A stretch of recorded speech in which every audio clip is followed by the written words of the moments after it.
My god. So you hit him with the movement. Yeah, give me a second. It's like I keep snapping to the animation, it's so funny. My Okay, god. stop. This game is so ass, bro. Come on. I'm gonna taste this guy's head. Are you serious? It took that long.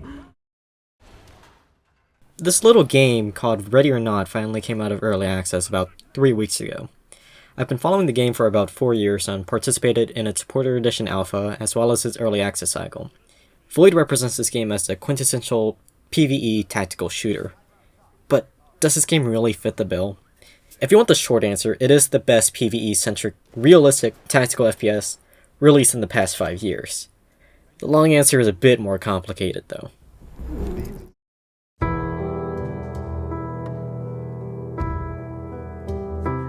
Ready or Not places you in the shoes of a SWAT commander in the fictional city of Los Sueños. Whether that is written with an N-A or simply N doesn't really matter. What matters is that you're here to bring order to the lawlessness and keep the streets of Los Sueños safe. If you're anything at all familiar with the Rational Games SWAT 4 or Sierra Entertainment SWAT 3, you'll feel right at home. Ready or Not basically updates the original formula. You're called to an ongoing situation necessitating the need for the Special Weapons and Tactics Unit, the last line of defense of the police department. What a SWAT-focused FPS does differently from other subgenres is that lethal force is your last resort. You have to abide by rules of engagement. If you can bring someone in without putting yourself in danger, you should. It's a very unique take on the genre. Where other games rely on twitch reflexes to save your skin, you have to base your decisions on the reactions of your adversaries. As the game blatantly says, you're not there to create orphans or widows, but to bring order to chaos.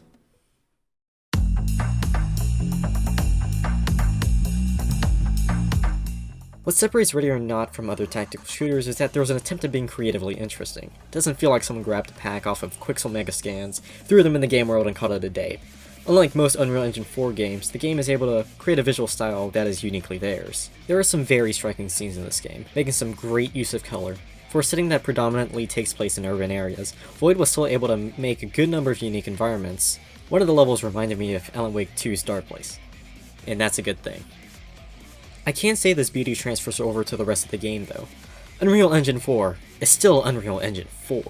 If you look at anything beyond the boundaries of where you're supposed to go, the game can look really ugly at sometimes. There's this weird fog that envelops every single map so everything looks cloudy and hazy. This is hampered even more by the awful anti-aliasing solution that the game uses, temporal anti-aliasing, which basically means you're going to get ghosting. DLSS can help with this, but if you're running at 1080p, it's not going to help you at all. Dynamic lights aren't a huge part of the environment, but where they do exist can look out of place compared to its surroundings. The flashing lights on a police car would realistically create shadows below itself, but the light just penetrates through. The bait lighting isn't anything to write home about either. It only highlights how low-res and badly scaled some models can be, especially the character models. Man, do some of these just look bad. In stark contrast to many of the bespoke 3D assets Void has created for the game, they decided to use AI to generate a large amount of the 2D art. I have no idea why they decided to do this. Maybe they wanted to catch the holiday rush in December and needed to cut corners. Could also be they just wanted to save money on an additional artist. But with how many copies the game sold before its full release, there's not really a concrete reason why they did this. Regardless of what it is, it's still really lazy, especially for a game that encourages players to look around their environment. Mandalore Gaming's review of Stasis Bone Totem does a good job talking about AI's effects on a game's storytelling. When a player looks at a piece of art in a game, there should be some sort of meaning that comes from it. When I look at the scribblings of a cult hiding out on a farm, there should be something that points to their motivations or ideology, but instead it's just creepy illustration number 2910 that has no meaning. The sound design in this game is fine for the most part. The weapons sound great to fire, my personal favorite being what is essentially a honey badger, but MCX. The fuck? God. Who's shooting? In here. Oh yeah, fine. Holy shit! Jesus. Yeah, Read out. The voice acting is very questionable though. Many characters sound like parodies of what their actual character is supposed to be. One of the prime suspects in this game is a rich pedophile who creates smut for a living, but the delivery and contents of his lines sound like something out of a Gotham goon. They said they were 18. How the fuck am I supposed to check? Oh, I got a special part for you in my movie. Where's Janie? Let me see my little princess right now. This is about the kids, isn't it? It's legal, all of it, I swear. This is the same level where you find an entire basement full of suggestive pictures of minors. The music in this game is dynamic, meant to match the intensity of what's happening to the player at a specific moment. It doesn't feel like the music ramps up at the right times though. The music will still be really low in the background during an intense firefight, but making itself known when every threat has already been secured. Drop the gun now! Put it down slowly! There's no way out! Entry team to talk. Suspect down. Nothing here, sir. Talk to entry team. Medical assistance is standing by. Line stick out. Provide Let cover. them all stand Roger back that. secure.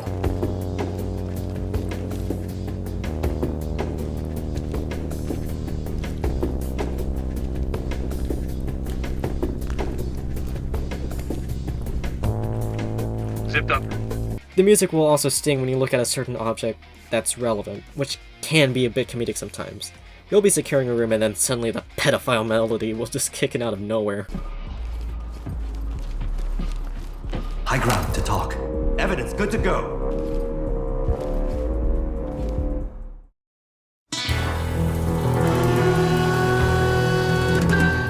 The general gameplay of Ready or Not revolves around its rules of engagement. You can't employ lethal force on a suspect without a valid reason, and you can't just murder a civilian. What can be done though is getting subjects to comply, allowing you to restrain, therefore making them no longer a threat.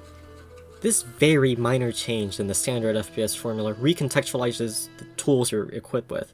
Instead of using a flashbang to stun an enemy to kill them, you're using a flashbang to demoralize and get them to surrender.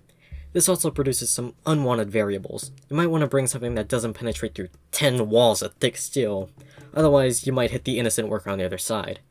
This also introduces new opportunities for the already large arsenal the game has, bringing weapons specifically designed for pacifying, like the pepperball gun, the beanbag shotgun, the other pepperball gun. Wait, isn't half of this list just AR-15 style weapons? A problem with the game's vast arsenal is that many of the weapons are just simply obsolete. In all of my playtime of the full release of Ready or Not, I've not touched a single submachine gun, a single shotgun, or half of the assault rifles in the game. They're as compact as an SMG, able to incapacitate a suspect in a single shot, and are accurate to a T. This could be alleviated if there was a simple weight or budget system in the game, but there isn't. You're still as mobile as if you were holding an MP5. The AR-15s don't even differentiate themselves from each other that much, to the point where they're just reskins of the same gun. None of the missions whatsoever ever encourage experimentation of your loadout. You have CS gas, and someone looks like they're wearing a gas mask, but the gas still affects them anyway, and then you realize nothing counters the flashbang and stinger grenades, which are also just functionally reskins of each other. It's the illusion of choice, which sucks in a tactical game where you're meant to think about the loadout you bring to a mission. There is an armor system in this game allowing you to customize carrier, which determines how much coverage your armor has and the amount of items you can carry. You can also select the type of plate in the carrier, which affects how capable your armor is at protecting. But this system is also an illusion. The type of plate is the only thing that affects your movement speed, but that's such a small factor given the nature of a game already being slow. In no world should you ever bring Kevlar, only steel or ceramic, and there's no reason not for it to give full coverage. Bringing the heavy carrier may reduce the stuff you can carry, but it's still very sufficient at dealing with any scenario the game presents. Let's talk about the missions in the game. There's a total of 18 missions, each with their own briefing, suspects, and scenario, varying in difficulty. The progression of difficulty seems to be non-existent. The extremely difficult and frustrating military veterans are placed before the small fry of an inexperienced group of brothers. By the second mission, you're fighting 12 people in an apartment complex before you have any grasp of how the game really works. At the end of each mission, you get a score rating, which is affected by how many people are arrested, how many are killed, whether you reported the bodies of people you killed, whether you secured weapons off of suspects you killed, and if any of your teammates were killed. That last condition only applies to single player for some reason, so you can get yourself killed in co-op and still get the S rank if your friend pulls through. You get more points for arresting than you do reporting dead bodies, so it's encouraged to do so. Your reward is character customization. You can change everything from head to toe, customize the tint on your goggles or glasses, choose the layout of your plate carrier, get tattoos, all that good stuff. Ground Branch wishes it had this customization. This should not be as vast as it is, but it's a welcome addition to the game. That being said, it's extremely common not to get a very high score to unlock cosmetics item, because of how Void handled the fucking this game. The number one problem with the gameplay right now is how stupidly aggressive they can be, and how well they are at being aggressive. A teenager robbing a gas station has the confidence, resilience, and reactions of a trained military veteran. They're so aggressive, in fact, that they will always have a second that they will pull out if you leave them uncuffed for too long, even when 5 of you are in the room. They're just suicidal. The video made by Yuki does an excellent job highlighting just how broken the suspect AI is, because this video would be like an hour long. The SWAT AI is thankfully a bit less stupid, though they still share the same superhuman senses as the suspects. This time it's in your favor.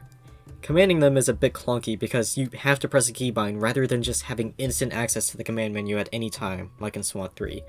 You also can't command through your officer's viewports, like in SWAT 4, so setting up double breaches is a pain that involves walking back and forth between entrances to cue their command. What both the suspects and SWAT units struggle on, though, are the huge-ass maps Void insists on making for Ready or Not. Each level, aside from like 2 of them, is a huge sprawling mess. Even the first mission, which what is supposed to be a small gas station, is just the biggest gas station you've ever seen in your fucking life, complete with a diner the size of entire restaurants. You thought you could just clear the main shipping area of the post office? No, you have to clear the huge upstairs, the entirely open outside area, and not 1, but 2 disconnected buildings. What the game does not excel at is open areas. Forget making yourself concealed. If the suspects spot even a pixel through some gap, they will react no questions asked. Having a long-range engagement ultimately ends in a firefight because there's nothing you can do from de-escalating the situation other than taking cover and yelling, the most ineffective way to hurt morale. You also have to walk over to the suspect anyways to report their body and secure their weapons. This makes Void's decision to have so many large open areas even more confusing. The large maps may also contribute to the bad optimization done on this game. I've got a pretty decent rig and I'm still rocking sub 60 frames per second on medium to high settings at 1080p.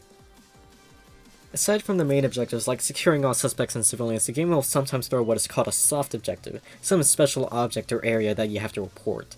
This isn't named on your objectives list, and maybe, potentially, gets a 1-sentence mention or image in the briefing. As the name implies, completing the soft objective isn't necessary, but it contributes to the score rating you get at the end, so you might as well get it. The problem is that the locations of the objectives can be so obtuse that you might question that you didn't even pick up or secure a weapon, because the game ends when you obtain all the points in a mission. There are sometimes portables that don't count towards anything. They're just there for some reason. Reporting the homeless man's corpse outside the gas station doesn't do anything. It just wastes your time. It's an absolute slog to slowly walk through huge levels, and it's detrimental to the game's pacing, trying to find each soft objective, or weapon, or body that you didn't report. This is all stuff that happens in general gameplay, but what happens when you add an XCOM or This Is the Police 2 strategy layer to it all? You get a very, very undercooked mess that could not have been playtested by anyone, called the Commander Mode. The Commander Mode differs from the quick play or practice mode of the game by adding a management system between missions. You're in control of the department's SWAT officers who each have a different perk, as well as a stress level. If an officer gets too stressed, you can send them to therapy. Without intervention, they're probably going to leave the force. There's a couple of problems with this Commander Mode. More than a couple. The stress system is badly designed and does nothing but become a nuisance during a playthrough. This is because stress is only affected by whether they kill someone or arrest someone. They become more stressed if they kill, less stressed if they arrest. Nothing else. But the thing is that stress actually has no tangible gameplay effects. A person in crisis will perform just as well as someone who is content. The perk system is also just useless, as most of them are just... they don't do anything. Who cares if the guy gives 10% accuracy to the rest of the team? They can aim well enough already. This isn't an XCOM scenario, where my Colonel Ranger dying threatens my whole fucking save. Even if someone dies or leaves because they were stressed, you can just grab a new content officer with no questions. Like there was an infinite amount of them. And you can just give them the same gear the last guy had. It's like they never left.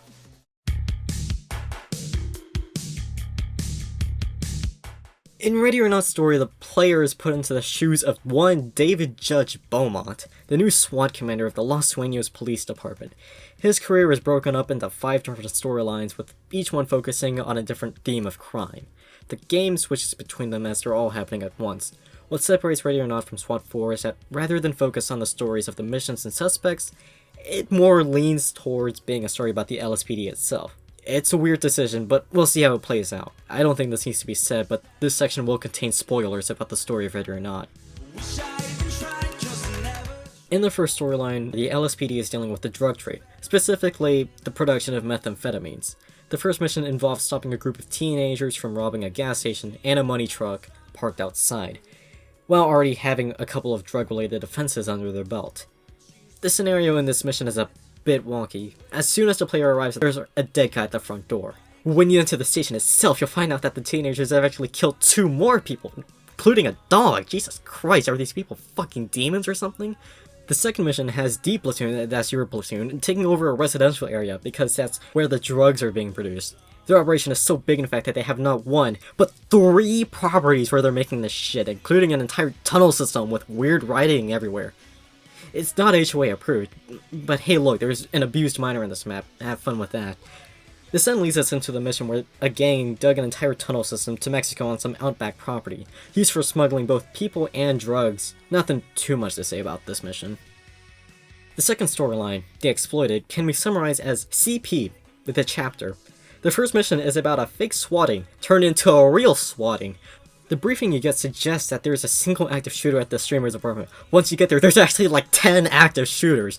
When you secure the area, you'll find that he has a server farm in the apartment below his. CP's just straight up out in the open on his nightstand, and him openly talking about porn on his PC while on a live stream. Subtlety at its best. You thought that was the only one? No, say hello to this whole CP rabbit hole where the LSPD tries to figure out who's distributing all this stuff. They go to a rundown talent agency, which then leads to a data server farm. This server farm mission is really stupid. The guards there open fire on the LSPD because they've had people impersonating them, just stopping by and doing bad stuff to them, despite the LSPD openly announcing their presence and bringing an entire SWAT team. This then leads to the rich guy's mansion where he's making smut. In this mission you find out this guy is keeping an entire basement of child porn, with a red room and everything. It's so over-exaggerated. It's silly. The third storyline follow what seems like a small-scale weapon dealing business into a full-blown international human trafficking operation. The first mission takes place at a beach house where a small family is making weapon modifications and selling them to make money for their sick mother. It's easily the best mission in the entire game. It's not over-exaggerated, the map size is reasonable in contrast to everything else, and subtly sets things up for other missions down the storyline. That being said, why couldn't they just sell the house? Living on a beach house like that must cost a ton of money. It's a weird wrinkle that doesn't diminish the mission's story in a huge way, but it's still worth mentioning this leap in logic. Of course, the mission that takes place after the best one is the absolute worst one in the game. Welcome to the hell that is the postal office map, fucker, featuring large open areas and way too many suspects. FISA, this game's version of the FBI, suspected weapons were being imported here and decided to investigate. This resulted in a shootout happening between FISA detectives and a gang. SWAT goes to try and shut the shootout down, but here's the thing. The FISA detective is, for some inexplicable reason, hostile towards the LSPD. You're not told this anywhere in the briefing, and his voice line conflict with his actions, saying that he's on our side. I can't tell if this dude is lying through his teeth or this game is bugged to all hell.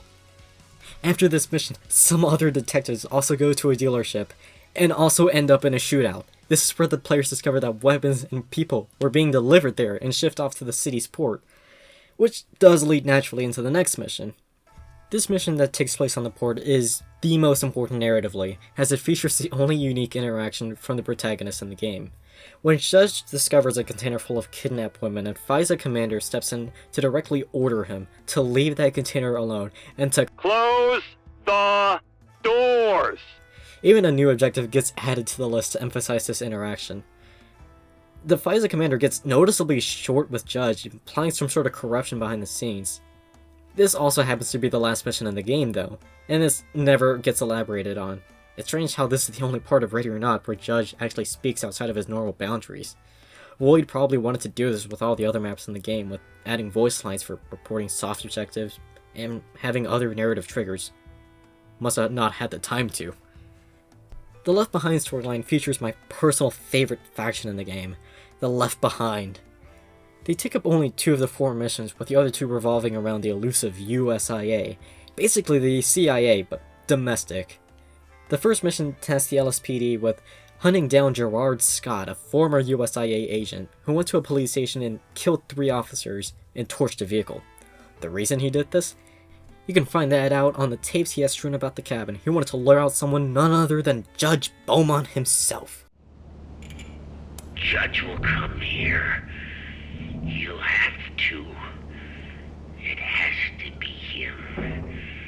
I've seen his training, his methods.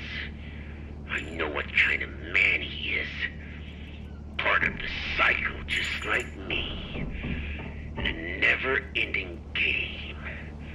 I'll show him when he gets here. Show him that he's the same puppet as me. Trapped in the same sick play.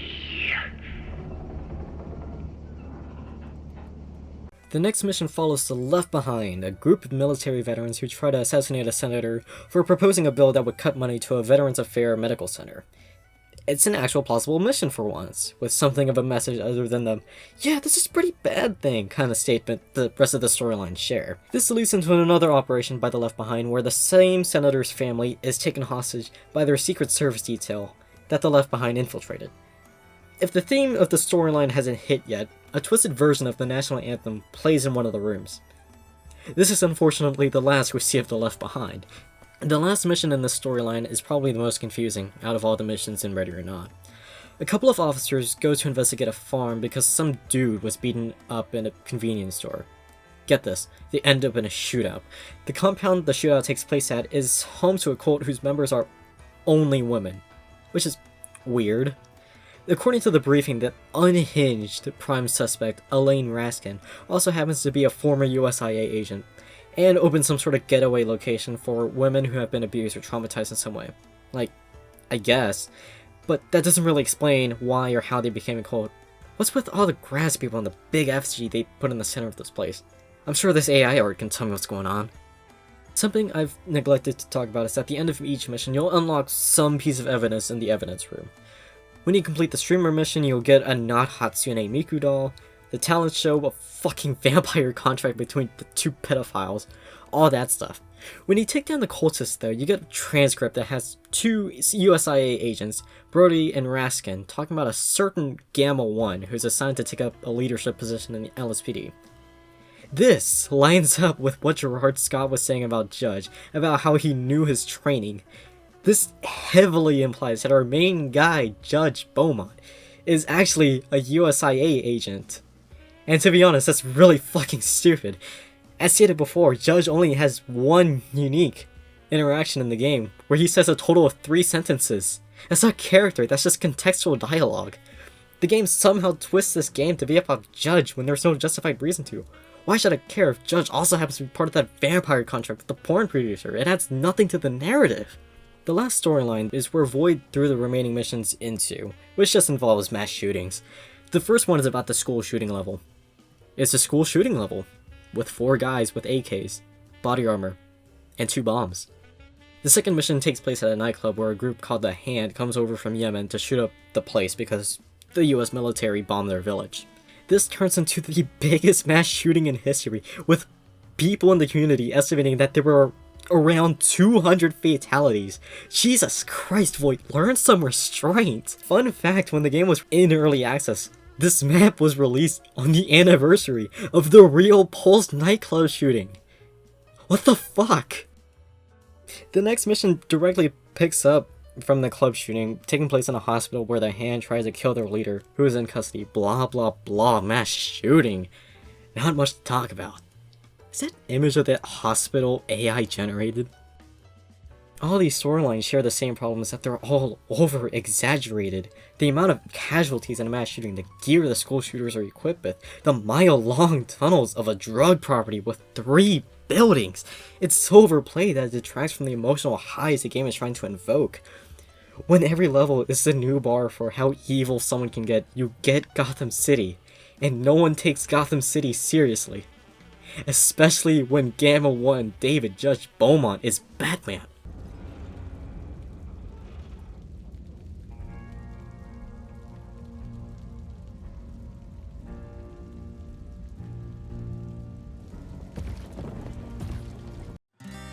Look in the mirror, the cobweb. Is Ready or Not really the quintessential tactical experience the genre needs? No. The gameplay is broken to the point that it feels like nobody did any quality assurance, and its design is so mind-boggling that it makes you question whether anyone actually experienced with the genre worked on this game.